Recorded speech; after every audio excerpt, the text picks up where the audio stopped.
आज की कहानी सिखाती है कि माता पिता की सेवा ही सबसे बड़ा धर्म है। कहानी है श्रवण कुमार की। बहुत पुरानी बात है। एक छोटे से गांव में एक बालक रहता था जिसका नाम था श्रवण।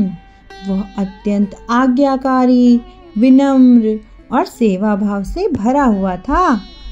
उसके माता पिता अंधे और वृद्ध थे। वे कुछ भी देखने में असमर्थ थे और चलने फिरने में भी कठिनाई होती थी, लेकिन श्रवण कुमार ने उन्हें कभी अकेला महसूस नहीं होने दिया। वह उनका भोजन बनाता, उन्हें स्नान कराता, हर जरूरत का ध्यान रखता। एक दिन माता पिता ने श्रवण से कहा, बेटा, अब हमारी उम्र ज्यादा हो गई है।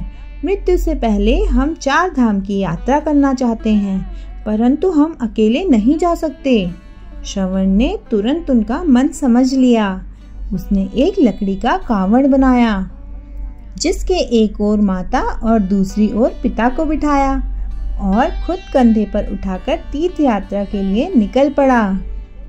यह यात्रा आसान नहीं थी। श्रवण को घने जंगलों, नदियों, पहाड़ों और गर्मी और बरसात से होकर गुजरना पड़ा। कभी कभी तो उसके कंधे भी छिल जाते थे, पैर में कांटे चुभ जाते, लेकिन उसके चेहरे पर कभी भी शिकन नहीं आती।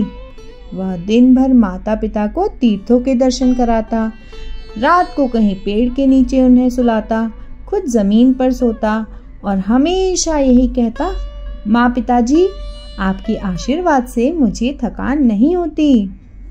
एक दिन श्रवण माता पिता के लिए पानी लेने एक नदी पर गया।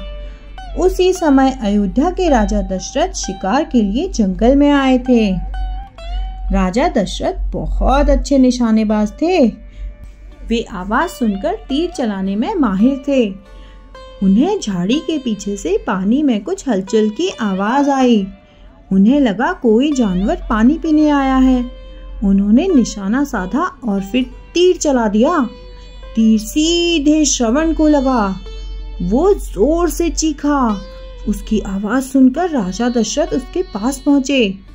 उन्हें अपनी गलती का एहसास हुआ, लेकिन तब तक बहुत देर हो चुकी थी।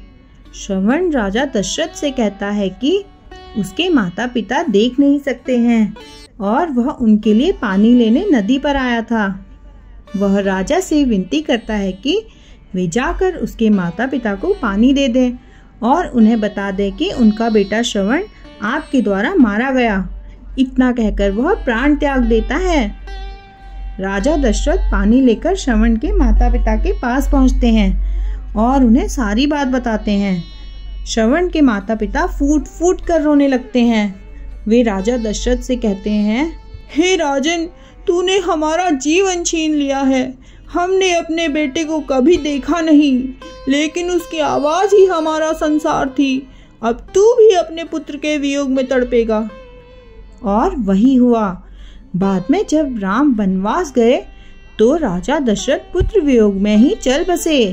तो देखा आपने, श्रवण कुमार की कहानी त्याग, भक्ति और पितृ सेवा की अद्भुत मिसाल है।